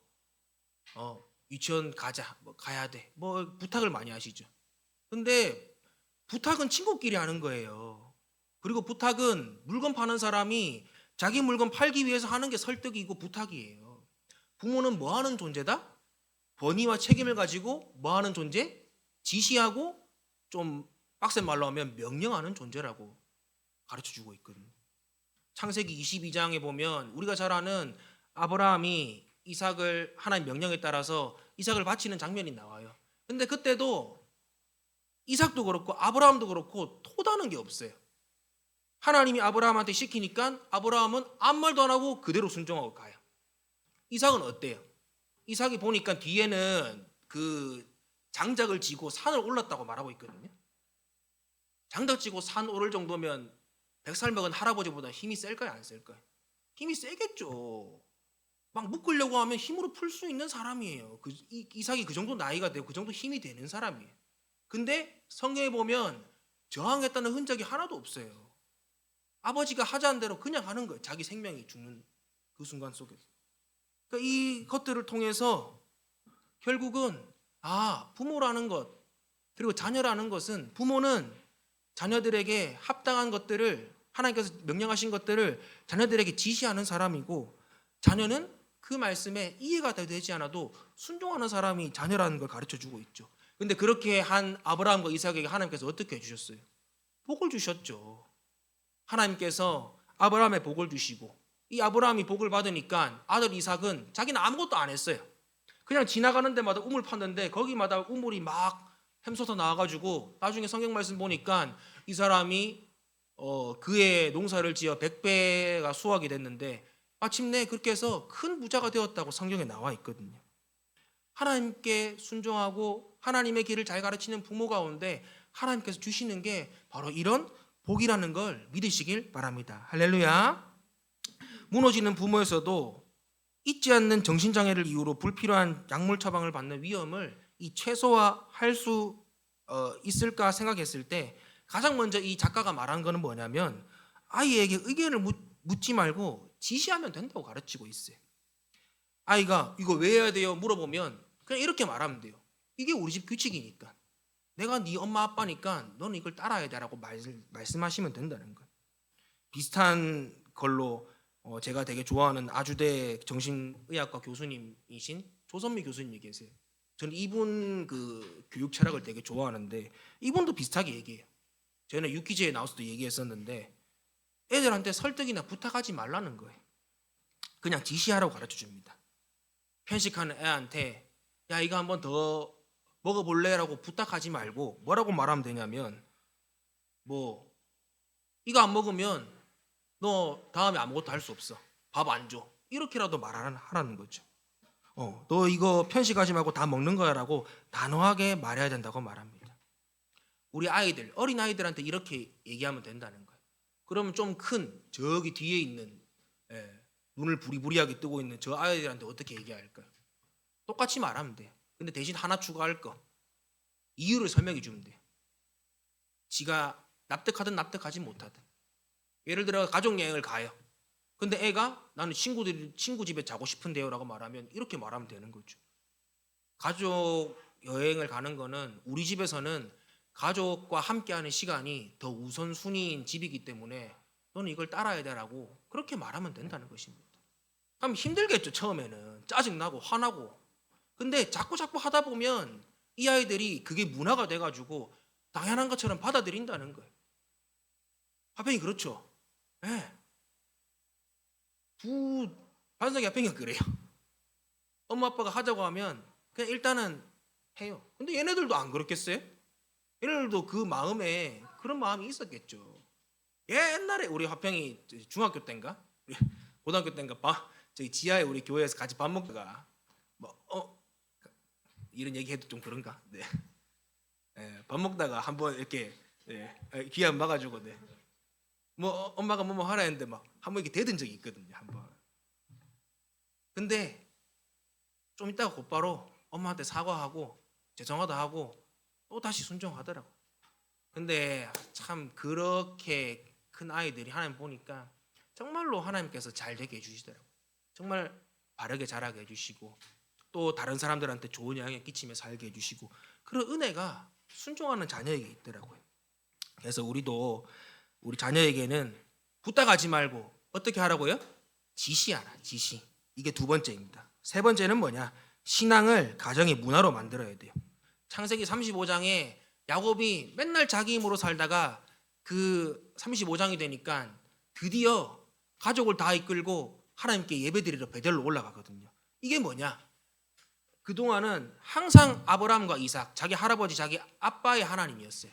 근데 비로소 35장에 와서야 야곱이 그 하나님이 우리 할아버지야 아빠의 하나님이 아니라 나의 하나님이구나라는 것들을 인식하고 그 자녀들에게 신앙을 물려주는 장면이 나옵니다. 그 신앙의 문화가 꼽히는 장면이 나와요. 그래서 우리가 이런 것들을 통하여서 우리 가정 가운데 신앙을 잘 스며들 수 있도록 평소에 여러분들 그런 것들을 잘 표현할 수 있도록 집에서 잘 우리가 이런 방법들을 해야 되는데, 딱 한 가지만 얘기하면 논문을 살펴보니까 공통적으로 얘기하는 부분이 뭐냐면 가정 예배에 대한 부분이라고. 가정 예배. 우리 교회는 가정 목장이 있죠. 뭐 시간이 좀 지났지만 하나 영상 한 2분짜리거든요. 네, 하나 보고 우리 좀 진행하도록 하겠습니다. 저희가 보통 예배 가정 예배를 할 때 예배 가정 예배를 순서를 잠깐 나누자면은 뭐 한 30분 정도 같이 이렇게 찬양을 하고요. 또 가족 중에 한 사람이 대표 기도를 하고 또 말씀 본문은 아이들이 아주 어렸을 땐 제가 가끔 이제 말씀을 가지고 나누시 설교식에 하긴 했지만 그냥 그 묵상 나눔식으로 아이들이 이제 같은 본문을 가지고 묵상하고 나누는 식이었죠. 근데 아이들이 처음에는 어색하죠. 어색하고 잘 나누지 못하는데 이게 1년, 2년 지나가니까 그냥 아이들 수준에서의 나눔이 가능한 수준이 되더라고요. 근데 참 놀라웠던 거는 제가 3년 차가 가장 힘든 시간이었잖아요. 하나님을 원망하는 시기가 되다 보니까 이 예배를 중단할 수는 없는데, 이게 왜냐면 이 예배조차 그만두면 정말 죽을 것 같았거든요. 근데 정작 저는 하나님에 대한 원망 때문에 예배는 인도하고 있어도 정작 하나님 앞에 진실한 어떤 찬양이 드려지지 못하고 기도가 되지 않고 말씀 봐도 말씀이 들어오지 않는 그런 상황이었어요. 자기 수준에서 나누는 그 말들이 어느 때는 하나님이 마치 저에게 하시는 말씀처럼 들리기 시작한 거예요. 그래서 아이들에게 이런 얘기를 했죠. 얘들아, 너희들이 지금 나눈 말이 아빠에게 하나님이 하시는 말씀 같아. 겸손하게 이야기를 했어요. 그때는 사실 생각해보지 못했지만 또 좀 시간이 지나서 생각해보면 아이들 입장에서는 어땠을까 생각해보면 참 이상하다. 별것도 아닌 건데 아빠가 저렇게 하나님의 음성을 듣는 것 같다고 이렇게 겸손하게 머리를 숙이면서 무릎을 꿇으면서 얘기하는 것이 참 이상했으면서도 좋았지 않을까 싶어요. 항상 화가 나 있고 자기들 뭐라고 하는 아빠가 그 하나님 말씀 앞에서 잠시 무릎 꿇는 모습을 보면서 이 우리 아빠가 대장인 줄 알았는데 아빠보다 하나님의 말씀이 대장이구나. 이런 것도 그때부터 학습되어지지 않았을까라는 생각이 들고요. 그래서 저희가 지금의 이제 한 달에 한 번씩 하는 예배 가운데서 저희가 기대감이 뭐가 있냐면은 우리 가정의 안에서 또 가족들 간에 소소한 어떤 그런 갈등이라든지 생각의 다른 것으로 인해서 좀 의견이 모아지지 않을 때면 가정 예배를 하면 해결이 된다라는 기대와 믿음이 있어요. 그래서 생각해보면 그런 과정들 통해서 저희 아이들이 가정 예배의 유익을 아이들도 경험하고 확신하게 된 것이 커지지 않았나 생각이 듭니다. 뭐 가정 예배를 통해서 가정이 회복되고 또 가정이 하나가 되는 뭐 그런 모습들을 잘 간증해 줬는데, 이런 생각 드시죠? 저분이 누이시길래 갑자기 보여주냐? 저분이 이제 이성근 선교사님이라 해가지고 여러분 잘 아는 이찬혁, 이수연 아빠입니다. 악동 뮤지션. 우리 뭐 몽골 선교사님을 잘 알고 있는 그분의 이야기. 오늘 이 간증 제가 들으면서 보니까 이 녹화 끝나고도 애들하고 지금도 한 달에 한 번, 지금 뭐 떨어져 있고 이러니까 한 달에 한 번 이렇게 모여가지고 가정 예배를 드린다고 하더라고요. 그래서 이제 그런 부분들을 통해 가지고 정말로 몽골 선교사로 가서 막 사역도 막히고 재정이 없어가지고 애들도 막 학교 못 보내는 그런 시기들이 있었대요. 근데 그때 예배를 시작했다고요. 지푸라기라도 잡는 심정으로. 근데 1년이 지나도 2년이 지나도 3년이 지나도 아무런 문제가 해결되지 않았는데, 어느 날 이 예배를 드리다가 먼저는 그 아이들 모습을 통해서 선교사님이 스스로를 반성하게 된 거예요. 애들이 나누는 그 되게 막 허접한 나눔들 속에서 나를 향해 말씀하시는 그 말씀이 들리니까 자기가 먼저 회개하고 아이들에게 용서를 구하고, 그러니까 가정이 회복되는 거예요. 근데 그러다가 어느 날 이 찬혁이가 교회를 갔어요. 근데 교회 갔는데 교회 형이 뭐 노래를 지어 왔어. 제목이 아이팟이야, 아이팟. 뭐냐? 아이팟 사주세요. 아이팟 사주세요. 엄마 오늘 아이팟 사주세요. 근데 그거를 막 교회 애들이 막 다 따라 부르고 있었대요.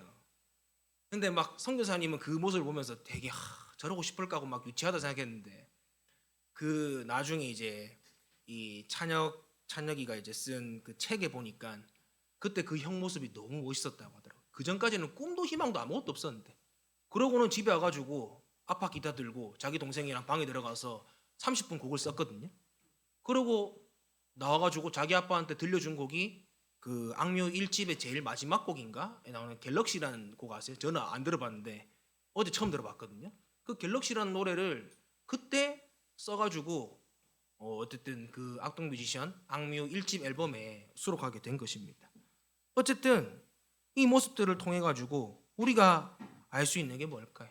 이처럼 우리가 이 신앙의 문화들, 가정 예배나 가정 목장을 통해서 가족들이 마음을 나누고 감사한 일 나누고 문제를 두고 함께 말씀 읽고 기도할 때 그것이 처음에는 안 보이는 것처럼 느껴지고 처음에는 아무런 일이 일어나는 것처럼 느껴지지 않는다 할지라도 쌓이다 보면 마침내 아까 우리 얘기했던 야곱처럼 또 이성근 선교사님 가정처럼 하나님이 우리 가정의 주인, 우리 가족은 주님 안에서 하나다라는 이 공동체 의식이 생겨나고 비로소 신앙이 우리 가정의 자연스러운 문화로 꽃피우게 됨을 기억하시길 바랍니다. 그래서 우리 꼭 가족 목장 하셨으면 좋겠어요. 그래서 우리가 이런 집에서 이런 것들을 하면 교회에서는 여러분들을 위해서 프로그램을 꾸준하게 제공하고 점검하도록 하겠습니다. 일단 가족 목장, 감사일기 전부 다 논문에서 교수님들이 조사한 이렇게 연구하고 한 것 중에 효과 있는 것들이에요. 여러분들이 꾸준히 하시면 돼요. 저는 이것들을 여러분들이 강제적으로도 할 수 있게 방법을 만들어 내도록 하겠습니다. 안 하는 분들 다 시켜가지고 우리 교회의 문화가 될 수 있도록. 그리고 가족 목장의 경우는 오늘 저희가 먼저 저희 집에서 가족 목장하고 후기를 올릴게요. 여러분들도 여러분 가정에서 보통 주일 저녁에 하니까 꼭 후기를 올려가지고 우리 그 은혜를 나눴으면 좋겠어요.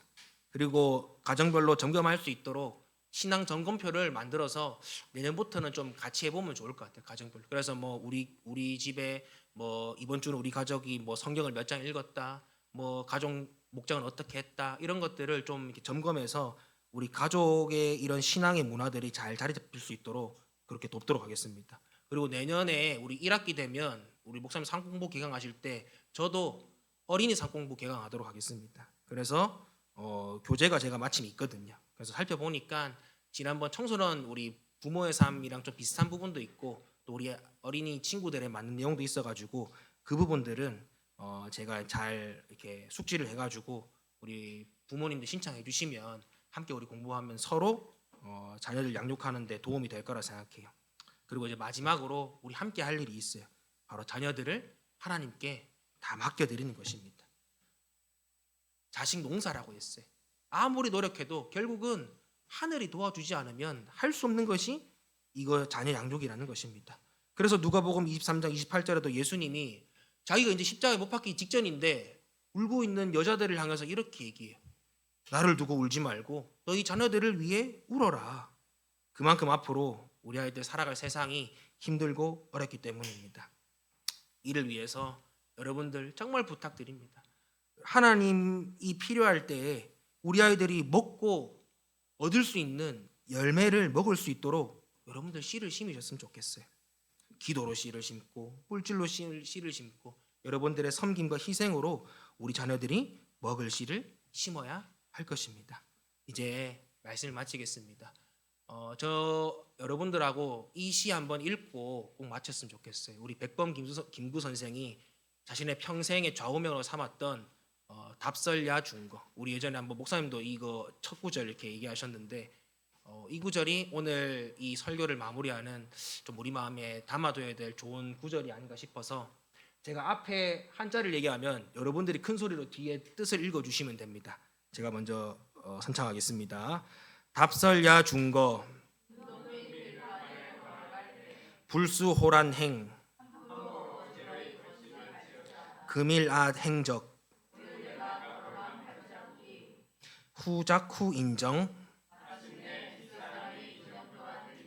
네, 사랑하는 성도 여러분, 우리가 살아가고 있는 모든 인생길이 바로 우리 다음 세대, 우리 자녀들이 걸어갈 이정표가 된다는 걸 기억했으면 좋겠습니다. 이번 한 주 우리의 삶과 신앙으로 아이들이 마땅히 행할 길, 마땅히 걸어갈 그 길을 함께 만들어 나가는 저와 여러분들 되시기를 간절히 축복합니다. 이 시간 우리 그런 마음을 담아서 우리 부르신 곳에서 이렇게 찬양하고 우리 목사님 기도해 주시고 모든 순서 마치도록 하겠습니다. 오늘 이 찬양 부를 때는 뒤에 나오는 내가 걸어갈 때 길이 되고 그 가사를 좀 집중해서 우리가 불러봤으면 좋겠습니다. 따스한 성령님, 따스한 성령님, 마음으로 보내 내 몸을 감싸며 주어지는 평안함, 만족감을 느끼네. 사랑과 진리에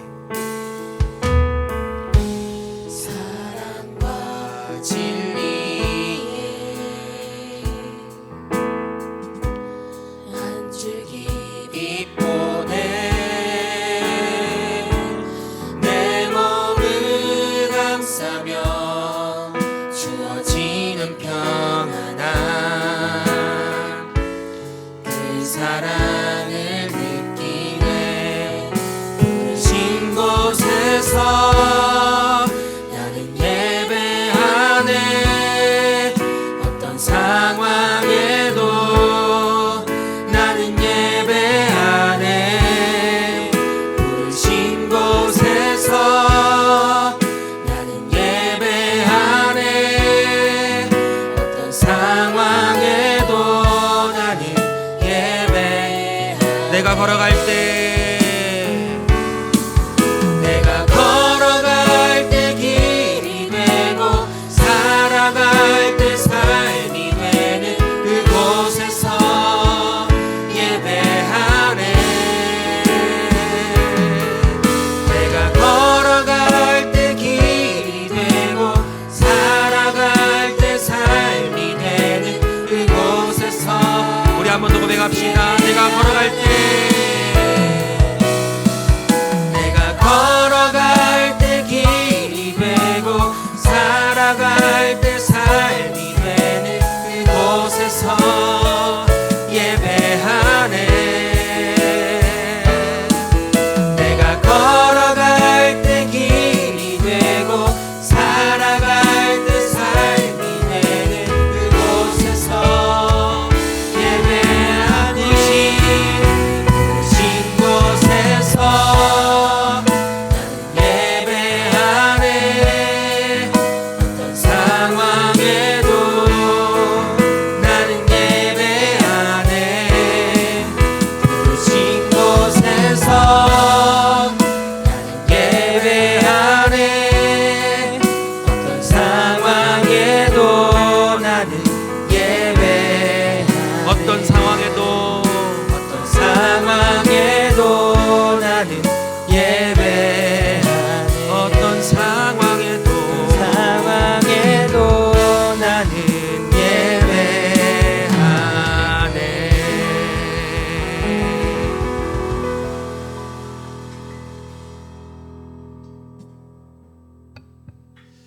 네, 우리 말씀 듣고 그냥 흘려보내지 마시고 그냥 은혜 받은 거 결단하면서 하나님, 앞으로는 우리 자녀들에게 말씀을 가르치겠습니다. 이 아이들이 어떻게 살아야 할지 내가 분명하게 삶으로 가르치겠습니다. 결단하시고 우리 자녀들도 하나님, 내가 우리 부모님과 또 앞에 세워진 리더들에게 무례하게 행하였던 것 하나님 회개합니다. 하나님, 내 삶을 불쌍히 여겨주시고 이제는 세워진 권위에 순종하며 살겠습니다. 이런 결단하시고요. 또 하나님께서 가족 목장, 그동안 우리에게 주신 너무나 소중한 선물이고 한데 가족 목장, 감사일기, 이런 것들이 다 하나님께서 우리 자녀들을 함께 키우라고 우리에게 주신 선물입니다. 우리가 제대로 활용을 못했는데 하나님, 이제부터라도 이런 가족 목장을 통하여서 또 오감일기를 통하여서 하나님의 행하신 일들을 높이고 또 우리 가정 천국을 만들겠습니다. 다시 한번 결단하고 나아가도록 하겠습니다. 우리 같이 한번 기도하고 제가 마무리 기도하도록 하겠습니다. 같이 기도하겠습니다. 하나님 아버지 은혜 감사합니다. 우리를 사랑해 주시고 인도하여 주셔서 또 하나님 앞에 또 마땅히 행할 길을 우리 자녀들에게 가르쳐야 함에도 불구하고 우리가 가르치지 않아서 그 열매를 우리가 먹고 있습니다. 하나님 용서하여 주시옵소서. 우리가 이 시간 하나님 앞에 회개하며 나아갑니다.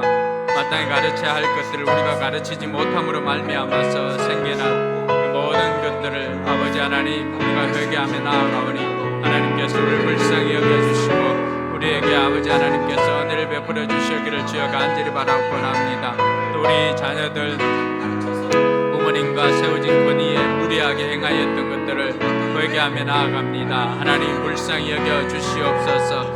때로는 이해가 되지 않고 때로는 납득이 되지 않는다 할지라도 아버지는 세워진 권위에 먼저 순종하며 나아갈 때 그 모든 것들을 지나고서야 다 깨닫게 된다는 것을 우리가 알고 있습니다. 아버지 우리 자녀들도 바르게 살아갈 수 있도록 하나님 인도하여 주시옵소서. 아버지 하나님 그러하면 마땅히 또 가르칠 것들을 아이에게 가르치면 늙어서도 그 길을 떠나지 않는다고 하셨사오니 우리 아이들에게 수직적인 신앙을 또 잘 개성해 줄 수 있도록 하나님 도와주시옵소서. 우리의 삶으로 본을 보이게 하여 주시고 또 우리에게 주셨던 가족 목장을 또 다시 한번 우리가 점검하며 가족 목장을 통해서 가정 구원을 가정 천국을 이루기를 원합니다. 하나님께서 우리 모든 성도들 가족 목장을 더욱더 또 활성화시켜서 우리 자녀들이 살아나는 것을 보게 하여 주시옵소서. 무엇보다도 오감일기를 통해서 날마다 하나님께서 베풀어 주시는 은혜 아버지 하나님 우리가 감사를 고백하며 또 하나님 앞에 도움을 구하는 이런 오감일기도 꾸준하게 할 수 있도록 하나님 도와주시기를 주여 간절히 바라고 원합니다. 하나님께서 또 우리 삶에 생겨난 그러한 일들도 가족들이 함께 헤쳐나갈 수 있도록 하나님 도와주시옵소서. 하나님 아버지 은혜 감사합니다. 힘들고 어려운 시간들 지나갈 때 우리 역시도 함께하는 가족 목장이 있었기에 가족이 있었기에 그 어려운 시간들을 이겨낼 수 있었음을 고백합니다. 공동체가 주는 힘이 있습니다. 그러나 그 공동체 안에서 가족 안에서 분열이 있고 하나 되지 못함으로 인하여서 부모가 부모 역할을 제대로 하지 못하고 또 자녀가 부모에게 순종하지 아니하고 또 권위에 대항하며 자신의 욕망대로 살아가는 것들을 우리가 봅니다. 오늘 우리 말씀을 통하여서 하나님께서 우리에게 가르쳐 주신 대로 이제는 우리가 삶으로 본을 보이며 또 자녀들에게 행할 길을 마땅히 행할 길을 우리가 가르쳐서 이 아이들로 하여금 그 길을 행하도록 우리가 가르치겠습니다. 하나님 우리와 함께 주시옵소서.